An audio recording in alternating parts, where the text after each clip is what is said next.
नमस्कार, स्वागत है आपका अपने YouTube channel education update by Abhishek पर। तो आज हम समझने जा रहे हैं क्लास 12th की हिंदी अनिवार्य विषय की मॉडल कॉपी कि किस प्रकार से लिखा है और उसके 80 में से 80 मार्क्स आए हैं। तो हम समझेंगे पूरी कॉपी। यदि अभी तक आपने वीडियो को लाइक नहीं किया है तो जल्दी से वीडियो को लाइक करें और चैनल पर नए हैं तो चैनल को आज ही करें सब्सक्राइब, ताकि आपको इसी प्रकार से इन्फॉर्मेटिव वीडियो मिलती रहे। चलते हैं वीडियो की तरफ और वीडियो को अंत तक जो देखें तभी आपको जो मॉडल कॉपी है वो पूरी समझ में आएगी कि माध्यमिक शिक्षा बोर्ड की जो मॉडल कॉपी है वो किस प्रकार से होती है। तो आपकी जो माध्यमिक शिक्षा बोर्ड 12th क्लास की जो मॉडल कॉपी है तो वो है आपके सामने। तो इस प्रकार से आपकी मॉडल कॉपी जो आपकी ओरिजिनल कॉपी है वो भी इसी प्रकार से आती है। इसके ऊपर भी ऐसे लिखा रहता है माध्यमिक शिक्षा बोर्ड राजस्थान अजमेर। यहाँ पर आपको लिखना पड़ता है आपका रोल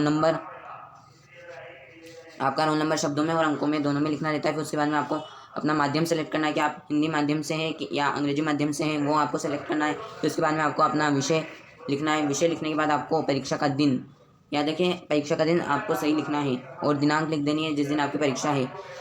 आपको इतना सब कुछ करके फिर आपको मेन आंसर लिखना है। आपको इसमें कुछ नहीं लिखना है क्योंकि ये आपके नंबर देने वाली है। यहाँ पर आपको नंबर मिलेंगे। इसके पूरे 80 में से 80 नंबर आए हैं। तो इस प्रकार से ये है कॉपी। चलते हैं अब कॉपी की तरफ। विषय की यह 2022 की मॉडल बेस्ट आंसर कॉपी है।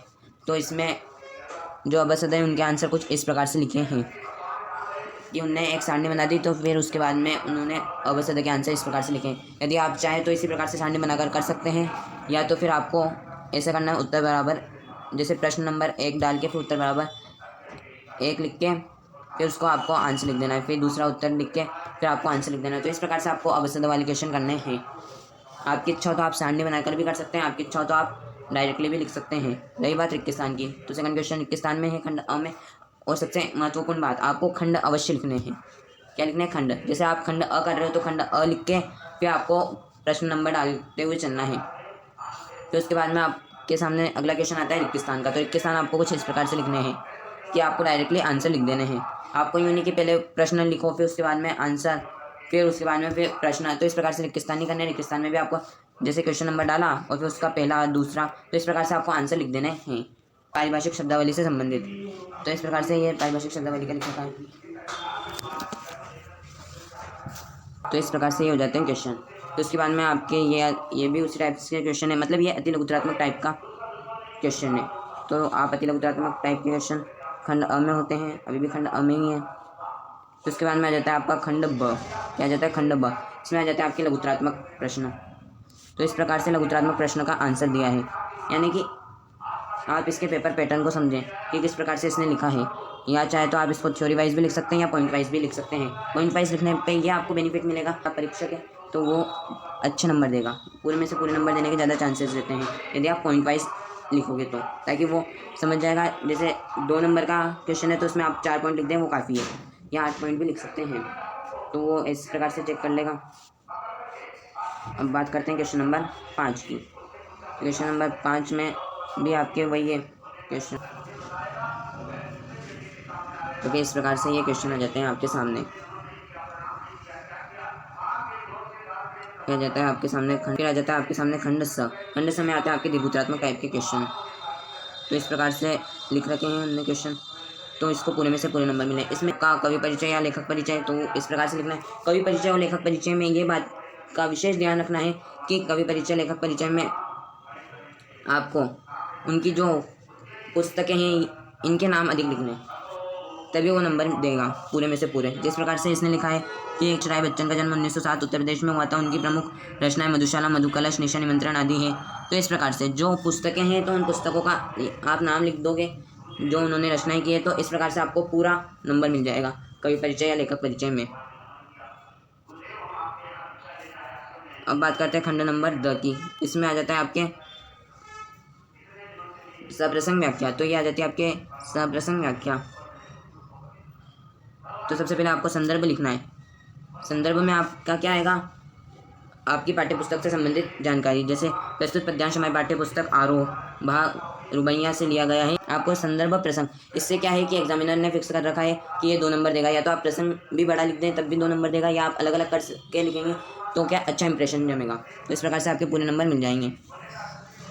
फिर यदि आपका कभी बीच में पेज छूट जाता है तो उसके बारे में भी है। यदि आपका बीच में पेज छूट गया है तो आपको PTO लिख के फिर उसके बाद में क्रॉस कर देना है और लिख देना है बीच में पेज छूट गया है, इसका उत्तर अगले पेज से है।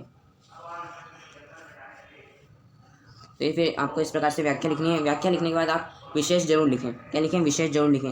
और विशेष के 2 पॉइंट मैं आपको बता देता हूँ। ये विशेष के 2 पॉइंट प्रत्येक आप पद्यांश गद्यांश में लिख सकते हैं। सबसे पहली बात तो ये कि भाषा सरल व सीधी है।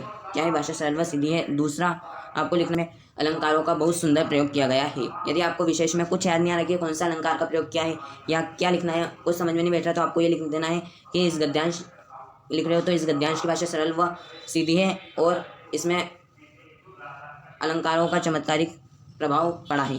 या आपको गद्यांश लिख रहे हो तो गद्यांश भी इस प्रकार से लिख सकते हैं। अब बात करते हैं जो सेकंड है उसकी, तो ये आ जाता है आपका गद्यांश। तो इस प्रकार से इसमें भी सप्रसंग व्याख्या लिखनी है।